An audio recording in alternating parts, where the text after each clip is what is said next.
apa gencet itu.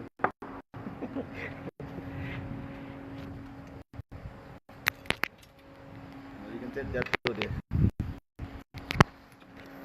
Nah,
Bismillahirrahmanirrahim. Assalamualaikum warahmatullahi wabarakatuh. Alhamdulillah wassalatu wassalamu ala Rasulillah wa ala alihi wa sahbihi wa mawalah. La haula wala quwwata illa billah wa ba'du. Qala Allah azza wa jalla: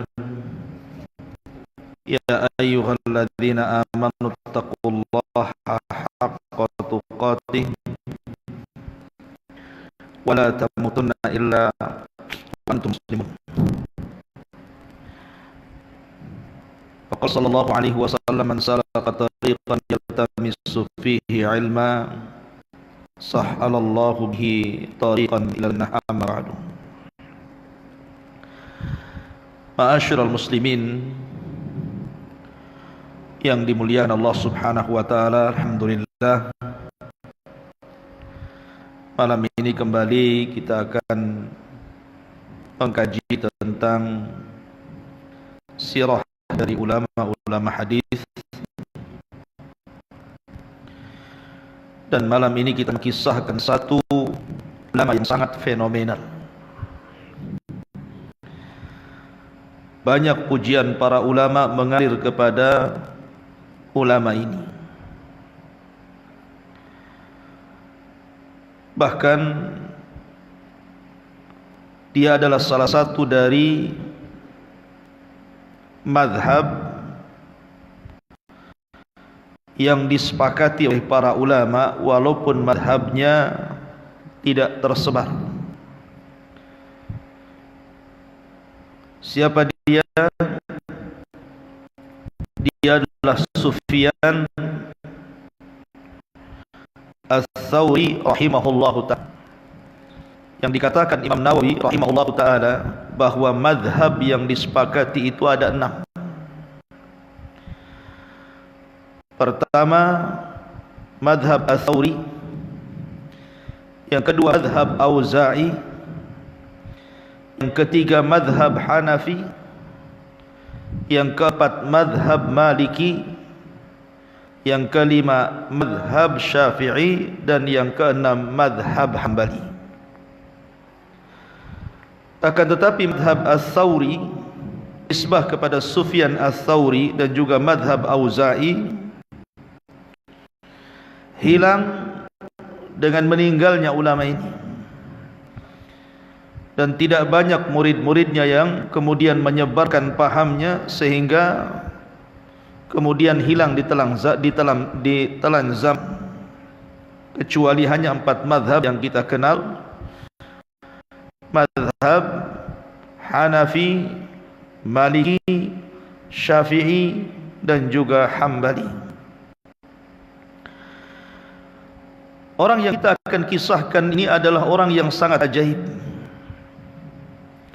Banyak pelajaran yang kita akan petik nanti ketika kita mengkisahkan siapa Sufyan Ats-Tsauri ini. Dia bukan orang biasa, seolah-olah diciptakan Allah untuk hadis Nabi sallallahu alaihi wasallam. Makanya kemudian banyak juga ulama-ulama hadis yang kemudian mencantumkan atau meriwayatkan dari hadis kitab Sitah dan juga Musnad Imam Ahmad dari Imam Ats-Tsauri.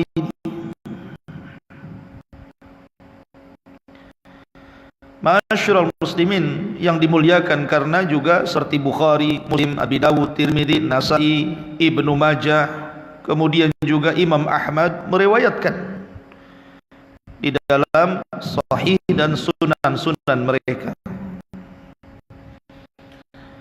Ada yang mengatakan Imam Bukhari mencapai 395 hadis, Imam Muslim 413 hadis, Abu Dawud 246 hadis, Imam Tirmidzi 348 hadis, Nasai 315 hadis, Ibnu Majah 360 hadis, dan Ahmad 1627 hadis.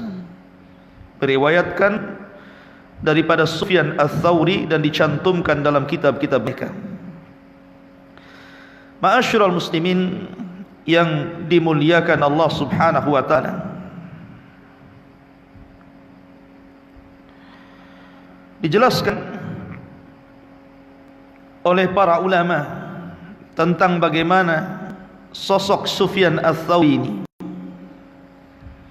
Nanti kita akan jelaskan siapa namanya, nasabnya, bagaimana belajarnya, bagaimana rihlahnya, bagaimana pujian para ulama kepadanya, bagaimana ujiannya, dan bagaimana wafatnya. Cukuplah perkataan Imam Ahmad ibn Hanbal rahimahullahu ta'ala. Kalau yang ngomong Imam Ahmad, berarti orang ini bukan orang biasa, orang luar biasa. Kata Imam Ahmad, atadri mal imamu fi qalbi, tahukah kalian siapa imam yang aku pilih dalam hatiku? Maka Imam Ahmad mengatakan, dialah al-imam Sufyan Ats-Tsauri la yataqaddamu ahadun. Dialah Imam Sufyan Ats-Tsauri, tidak ada satupun orang yang bisa melawannya, menandinginya. Artinya bahwa Imam Ahmad sangat memuji Sufyan Ats-Tsauri. Bahkan Abdullah ibn Mubarak yang kemarin saya ceritakan, ma'ruf siapa Abdullah ibn Mubarak ya, dia sampai memuji Sufyan Ats-Tsauri dan mengatakan, la a'lamu ala wajhil ardil yawm a'lam min Sufyan. Aku tidak tahu di permukaan bumi ini manusia yang lebih alim dari Sufyan Ats-Tsauri. Sampai-sampai Abdullah ibn Mubarak ini menyesal gara-gara ketika hidupnya Sufyan Ats-Tsauri, dia tidak banyak belajar kepada Sufyan Ats-Tsauri, malah belajar kepada orang lain. Sehingga dia katakan, lima lam attah nafsi baina yaday Sufyan walima dhahabtu liman wa fulan. Kenapa dulu diriku ketika Sufyan itu hidup, aku tidak belajar kepada Sufyan, malah belajar kepada fulan dan fulan. Lihat bagaimana pujian Abdullah ibn Mubarak, menyesal dia. Kenapa tidak berjumpa dengan Sufyan Ats-Tsauri dan belajar kepadanya? Kemudian juga Yahya bin Ma'in mengatakan bahwa la yuqaddimu ahad ala Sufyan, atau la yuqaddamu ahadun ala Sufyan la fi zuhdi wala fil ibadati wala fil ilmi wala fil fiqhi. Kata Yahya bin Ma'in, la yuqaddimu ahadun ala Sufyani ahada. Begitu cara bacanya. La yuqaddimu ahadun ala Sufyani ahada.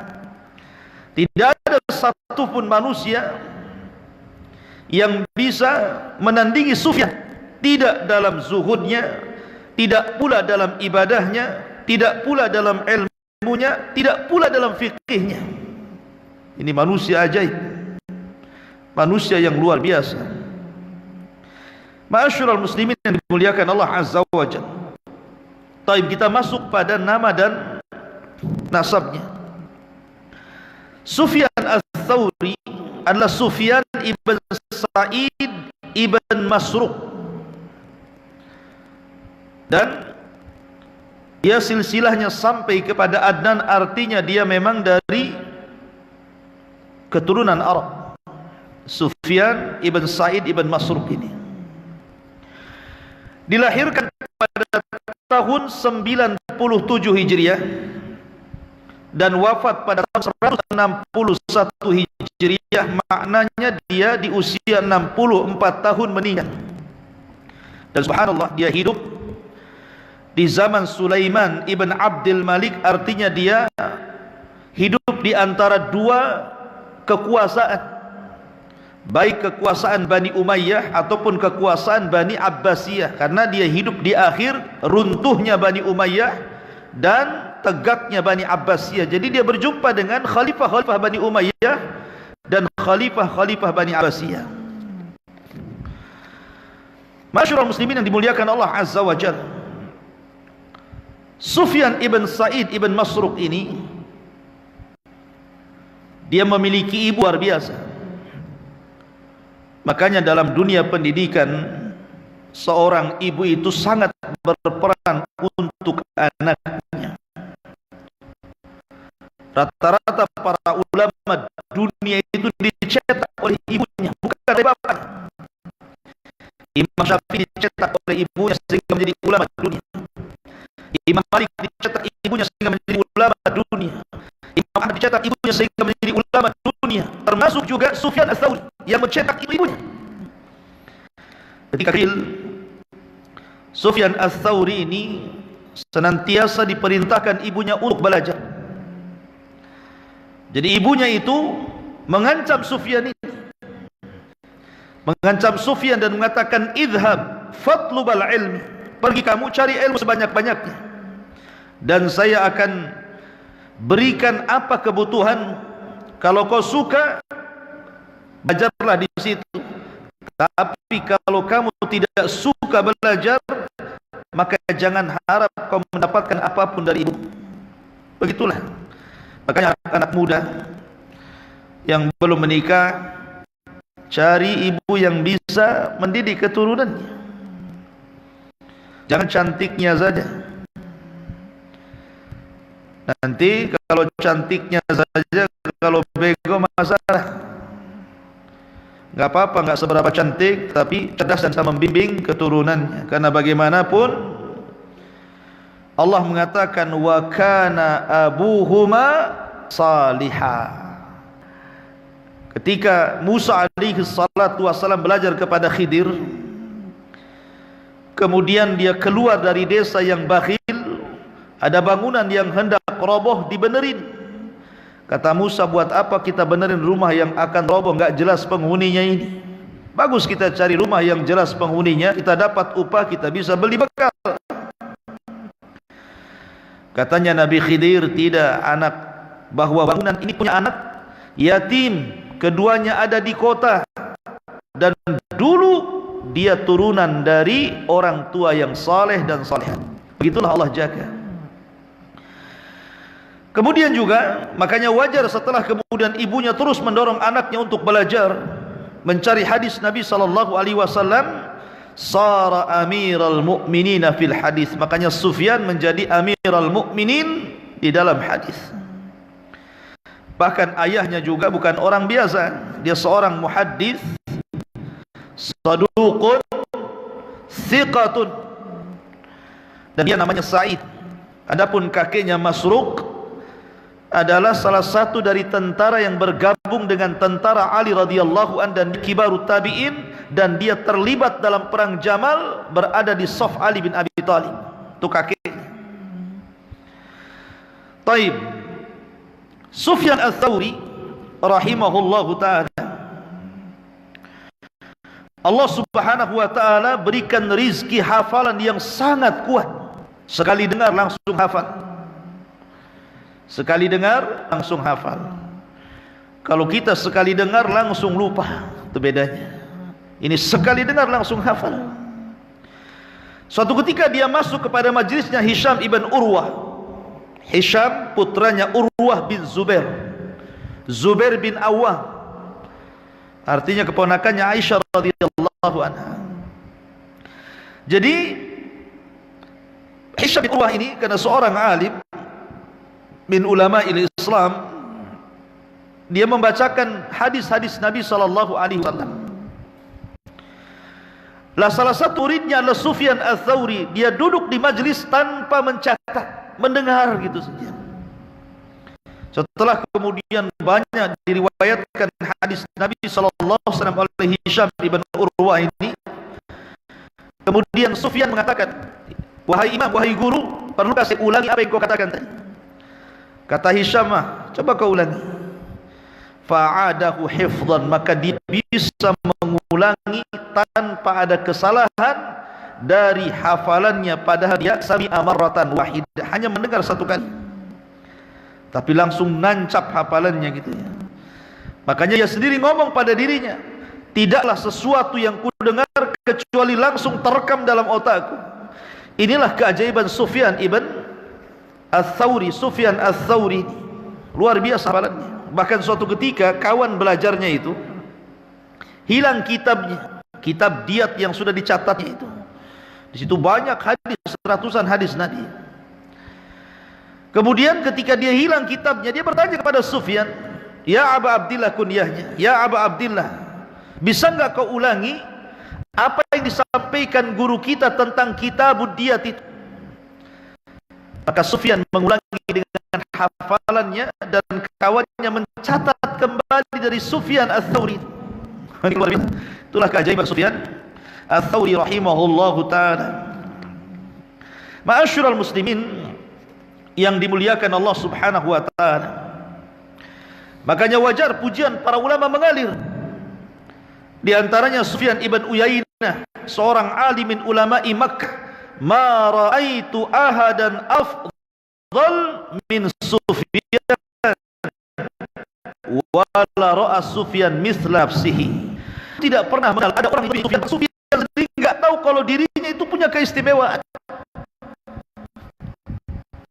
Sampai seperti itu.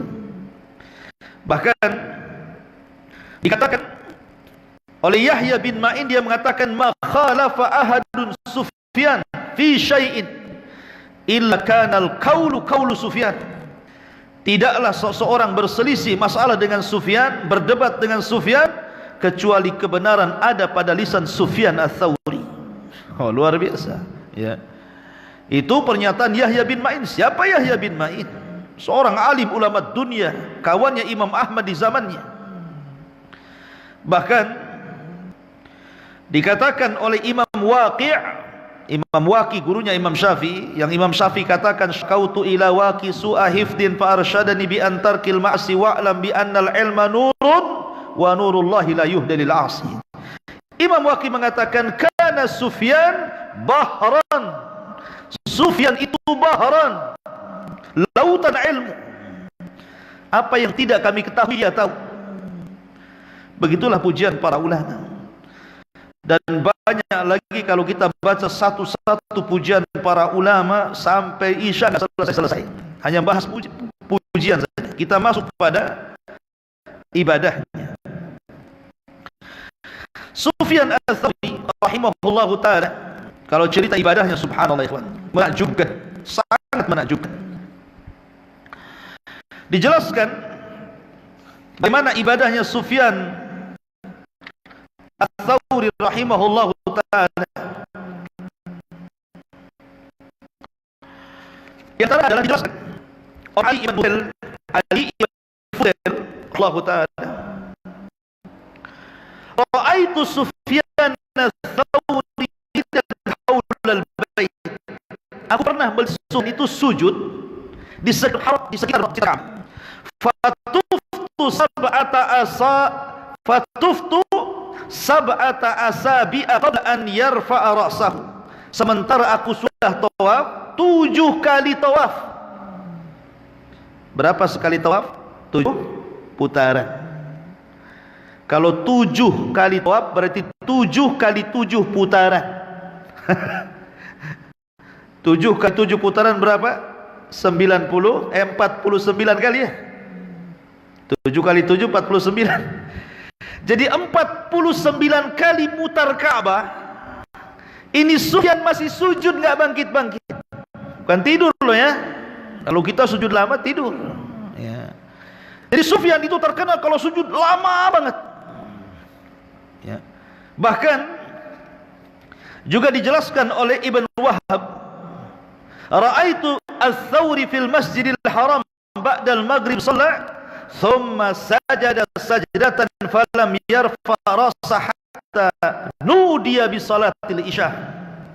Aku melihat Sufyan ats-Tsawri di Masjidil Haram setelah maghrib dia sholat sunnah, dan aku dia lihat sujud tidak pernah bergerak dari sujudnya, dan baru bangkit ketika azan isya. Anda bisa bayangkan dari maghrib ke isya ada 1 jam, 1 jam ya, sujud 1 jam. Antum jangan sujud 1 jam, 15 menit saja sujud, darah sudah ke kepala semuanya. Udah pusing dia ya. Kalau kita sujud 10 menit saja darah sudah kumpul di kepala itu. Bangkit itu ya sudah banyak burung di kepala itu, caci-caci udah pusing ya. Lah ini Sufyan atau bisa sujud 1 jam itu. Bukan tidur ya. Betul-betul sujud. Seorang ulama itu lihat ibadahnya sampai seperti itu. Ya. Ma'asyiral muslimin yang dimuliakan Allah Azza wa Jalla. Qala rajulun li Sufyan, berkata seorang laki-laki kepada Sufyan, ausini, tolong berikan wasiat kepadaku. Maka Sufyan mengatakan, i'mal lidunya biqadri baqaika fiha walil akhirati biqadri baqaika fiha. Bekerjalah untuk dunia sesuai dengan kehidupanmu di dunia, dan bekerjalah untuk akhiratmu sesuai dengan kehidupan akhirat. Baik, Sufyan Ats-Tsauri rahimahullah kenal kasratul buka, dia banyak menangis dan selalu bagi kematian. Bahkan atau al-Khafal seorang alim nah itu Sufyan Ats-Tsauri bagian, aku tidak pernah berjumpa dengan Sufyan sekali jumpa selalu menangis ya. Fakultu, dan aku katakan, masya'nuka Sufyan, ada apa dengan kamu wahai Sufyan? Maka Sufyan mengatakan, akhafu an akuna fi ummil kitabi syakian, karena aku takut kalau catatanku di Lauhil Mahfud aku ini orang yang celaka, maka aku senantiasa menangis. Bahkan dikatakan Abdurrahman, aku mendengar Ibnu Mahdi mengatakan, bata Sufyan ini faja'ala yabki. Suatu ketika Sufyan itu bermalam di rumahku, dan aku melihat tengah malam dia senantiasa menangis. Kemudian dikatakan, walima tabki ya Sufyan, kenapa engkau menangis wahai Sufyan ya Aba Abdillah? Qala, dia mengatakan, la dhunubi indi ahwan min dha wa rafa syai'an minal ardi inni akhafu an uslab al-iman qabla an amut. Dia mengatakan, sungguh dosaku menurutku lebih ringan dibandingkan kalau seandainya aku meninggal sementara keimananku dicabut Allah Subhanahu wa taala. Seperti itulah Sufyan Ats-Tsauri rahimahullah taala. Ma'asyiral muslimin yang dimuliakan Allah Azza wa Jalla, dan Sufyan ini berani orangnya. Ingat hadis Nabi SAW, afdalul jihad kalimatul haqqi inda sultanil jair, bahwa seutama-utama jihad adalah menyampaikan yang hak di hadapan pemimpin yang zalim. Sehingga para ulama mengatakan, afdal mana? Jihad bertempur di medan perang sampai kemudian syahid, ataukah jihad menasihati penguasa yang zalim? Sampai ulama mengatakan bahwa menasihati penguasa yang zalim jauh lebih afdal dibandingkan jihad di jalan Allah. Karena Rasul mengatakan afdalul jihad menggunakan ismu tafdil, seutama-utama jihad. Lah suatu ketika kita tahu bahwa di zaman Khalifah Al-Mahdi, Khalifah Mahdi ini adalah khalifah yang keempat dari Daulah Abbasiyah. Sebelumnya Abu Ja'far Al-Mansur, lebih zalim lagi dia. Al-Mahdi masih meninggal.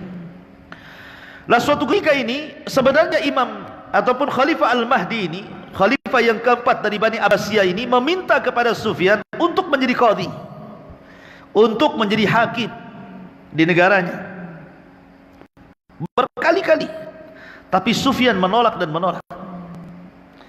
Sampai akhirnya suatu ketika Al-Mahdi ini haji dan dia sudah menegakkan tenda di Mina, kemudian dia mendengar bahwa Sufyan Ats-Tsauri ada di situ, maka Khalifah Mahdi meminta datang Sufyan kepadaku.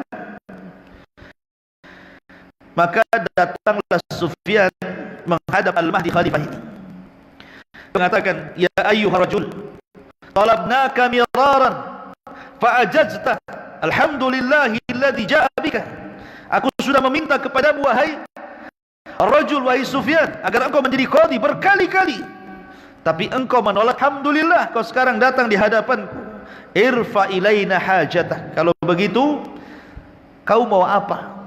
Sebutkan hajatmu, mumpung aku di sini. Lihat kata-kata Sufyan.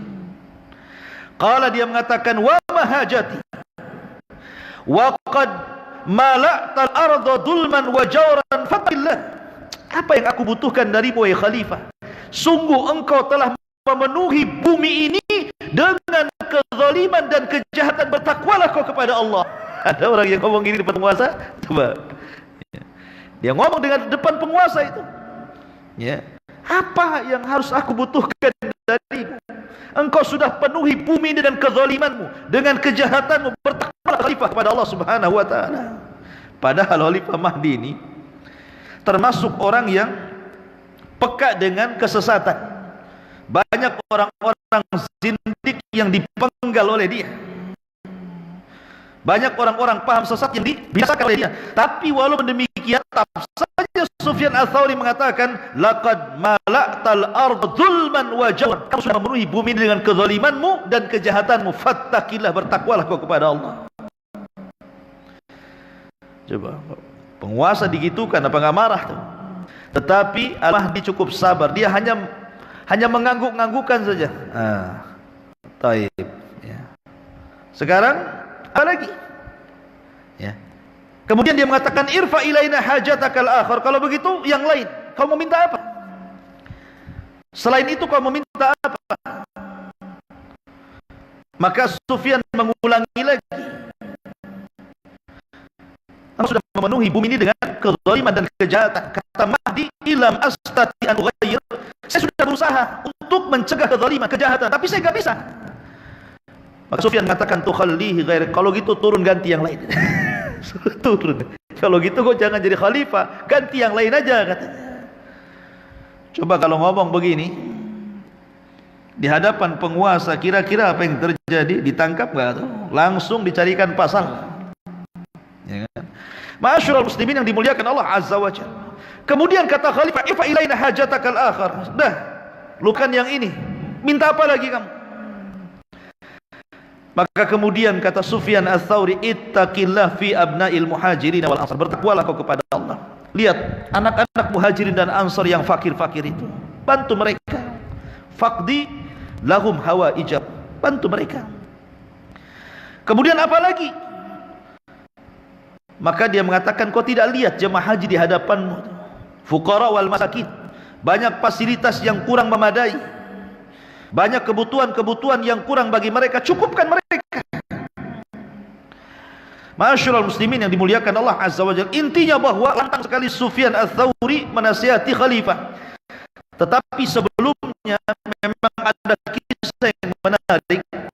Sebelum ini kan khalifah yang keempat, khalifah yang ketiga itu namanya Abu Ja'far Al-Mansur. Itu ada lagi cerita Sufyan Ats-Tsauri. Ya. Abu Ja'far Al-Mansur ini memuliakan Allah Azza wa Jalla, orangnya. Tapi walaupun demikian, Abu Ja'far Al-Mansur ini menghendaki Sufyan itu untuk jadi karena orang-orang Baghdad orang itu mereka berbangga dengan Sufyan. Kami punya Sufyan berbangga dengan orang-orang Madinah yang punya Imam Malik. Orang Madinah berbangga dengan Imam Malik, orang-orang Irak berbangga dengan Sufyan Ats-Tsauri. Dan tidak ada orang yang lebih alim daripada Sufyan Ats-Tsauri. Makanya Khalifah Abu Ja'far Al-Mansur meminta dia jadi qadhi, tapi ditolak.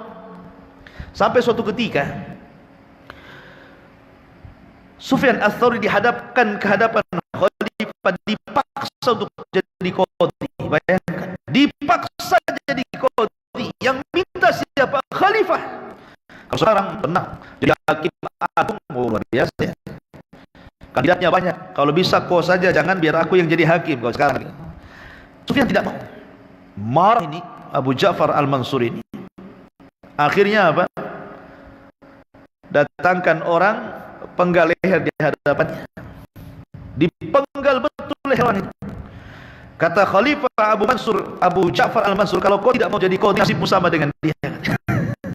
Nasibmu sama dengan dia, penggal lehernya. Akhirnya kemudian kata Sufyan, kalau gitu berikan aku 3 hari, aku ingin istikharah. Rupanya waktu 3 hari ini dijadikan oleh Sufyan Ats-Tsauri untuk kabur.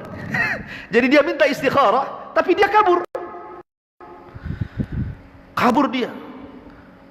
Dia tidak membawa banyak harta. Kalau seandainya dia membawa banyak harta, tentu akan terjadi kecurigaan. Boleh jadi perjalanan dirampok orang kan gitu. Jadi dia hanya membawa bekal untuk seminggu 2 minggu saja. Habis itu dia bekerja di tempat orang gitu. Keluar dia dari Irak ke Yaman. Dalam perjalanan dari Irak ke Yaman itu, maka Sufyan Ats-Tsauri rahimahullahu taala akhirnya bekerja di salah satu kebun inab, kebun anggur ya. Dia berusaha untuk menyembunyikan kebesaran ulatnya. Dia pakai pakaian biasa, pokoknya layaknya pekerja, sehingga orang tidak curiga kalau dia Sufyan Ats-Tsauri. Sampai akhirnya suatu ketika pemilik kebun ini meminta kepada Sufyan Ats-Tsauri untuk dipetik inab itu, anggur itu. Rupanya persis seperti kata-kata Abdullah, seperti kisahnya Abdullah bin Mubarak. Diminta yang manis, datang yang kecut pula. Minta yang manis, datang yang kecut pula. Jadi majikannya marah dan mengatakan, kau ini bisa kerja enggak, bahasanya? Bisa kerja enggak kamu itu? Kemudian kata Sufyan Ats-Tsauri, sementara orang yang kemudian tidak tahu kalau di hadapannya Sufyan Ats-Tsauri, dia mengatakan, bagaimana aku akan memakan anggurmu sementara kau belum izinkan aku memakannya. Tiba-tiba kemudian tertawalah pemilik kebun anggur itu. Kau kayak Sufyan saja.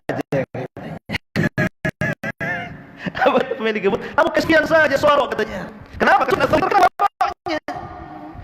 Sehingga pemilik kebun ini mengatakan, kau ini suara kamu. Siapa kamu ini? Kayak Sufyan aja kamu ini katanya. Padahal betul-betul Sufyan itu ya. Akhirnya ikhwatul fillah muliakan Allah Azza wa Jalla, tidak digubris oleh pemilik kebun ini. Jadi suatu hari pemilik kebun ini jalan ke pasar. Kan di pasar ngobrol pula dia dengan kawan-kawan di pasar. Payah, saya ini punya pekerja, kemarin saya ada masalah, saya suruh ambil anggur yang manis, dia ambil pula yang kecut. Diceritakan kisahnya. Kemudian orang ini kaget. Ya. Apa kau cerita? Jangan-jangan dia Sufyan betulan katanya. Karena saya mendengar khalifah menginstruksikan kepada kita untuk menangkap Sufyan Ats-Tsauri hidup ataupun mati, dan akan dapat hadiah yang besar. Kalau begitu, pembantumu itu ciri-cirinya seperti apa? Pembantumu itu ciri-cirinya seperti apa? Kemudian ciri-cirinya begini, janggutnya begini, perawakannya begini, rambutnya begini, disebutkan ciri fisiknya itu. Nah, orang ini kenal Sufyan Ats-Tsauri, sehingga dia mengatakan apa? Oh, itu betul Sufyan itu. Kalau gitu kita tangkap berdua, kita akan dapat hadiah daripada Khalifah Abu Ja'far Al-Mansur ya. Akhirnya kemudian pas mau ditangkap, bocor. Ketahuan oleh Sufyan Ats-Tsauri, sebelum sampai 2 orang ini dia sudah lari, meninggalkan kota tersebut, akhirnya menuju Yaman.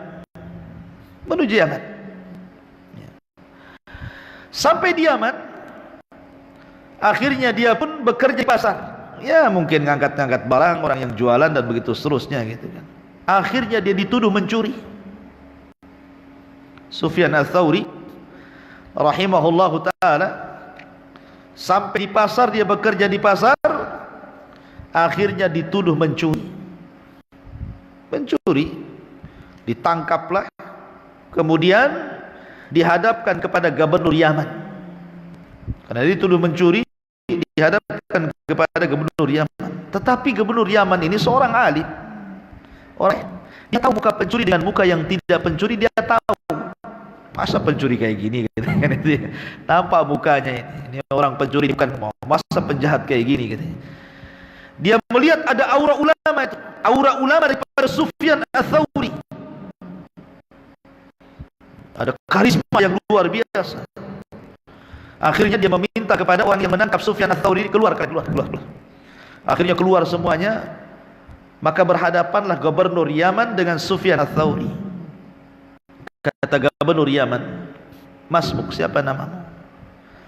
Kata Sufyan Ats-Tsauri mengatakan, "Ana Abdullah, saya hamba Allah." Kata raja, kata gubernur, "Semua orang Abdullah. Semua orang Abdullah, saya juga Abdullah, hamba Allah. Siapa namamu?" "Abdullah," katanya.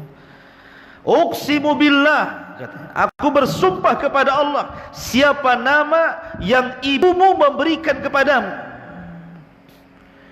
Akhirnya dia ngaku, Sufyan. Ibnu man? Anak siapa? Siapa bapakmu? Abdullah. Siapa bapakmu? Abdullah. Saya juga Abdullah. Saya tidak hendak bicara tentang siapa Abdullah. Saya Abdullah, bapakmu juga Abdullah. Siapa nama bapak yang diberikan kakekmu kepada bapakmu? Iqsumi billah, aku bersumpah kepada Allah, sebutkan nama bapakmu.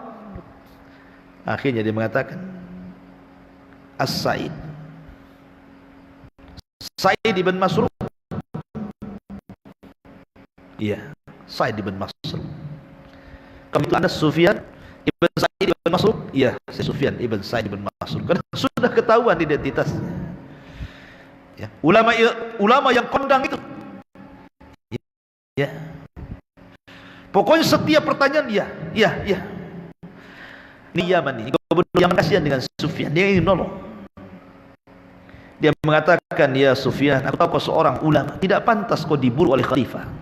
Kalau kau bersembunyi di telapak kakiku sekalipun, pasti khalifah akan tahu. Maka saya sarankan, pergilah sejauh mungkin, selamatkan dirimu." Akhirnya setelah itu pulanglah, ataupun Sufyan Ats-Tsauri akhirnya balik lagi dari Yaman ke Mekah. Namanya ulama besar, murid-muridnya banyak di Mekah. Sampai di Mekah pula musim haji, orang-orang kenal Sufyan Ats-Tsauri kan. Oh, guru kami datang, semua diciumnya begini-begini. Tersebarlah kabar Sufyan Ats-Tsauri ada di Mekah. Lah kebetulan Khalifah Abu Ja'far Al-Mansur tahun itu ikut haji juga, sedang bergerak dari Irak menuju Mekah. Mendengar bahwa Sufyan Ats-Tsauri ada di Mekah, maka dia ingin menangkap sendiri, tak mau nyuruh pasukannya. Maka murid-murid Sufyan Ats-Tsauri meminta, "Ya guru, khalifah sudah sampai, mereka akan menangkap. Bersembunyilah kamu, pergi sejauh mungkin." Tapi Sufyan Ats-Tsauri tidak. Harus kemana lagi, kelapun dia buru masalahnya. Maka kemudian dia sholat di hadapan Ka'bah, dan kita tahu sujudnya lama sekali, berdoa kepada Allah Azza wa Jalla agar kedua kaki Abu Ja'far Al-Mansur tidak menginjakkan di haram, dan doanya dikabulkan Allah Azza wa Jalla. Di perjalanan Abu Ja'far Al-Mansur sakit yang menyebabkan kematiannya. Luar biasa kisah daripada Sufyan Ats-Tsauri rahimahullahu ta'ala. Ma'asyiral muslimin yang dimuliakan Allah subhanahu wa ta'ala,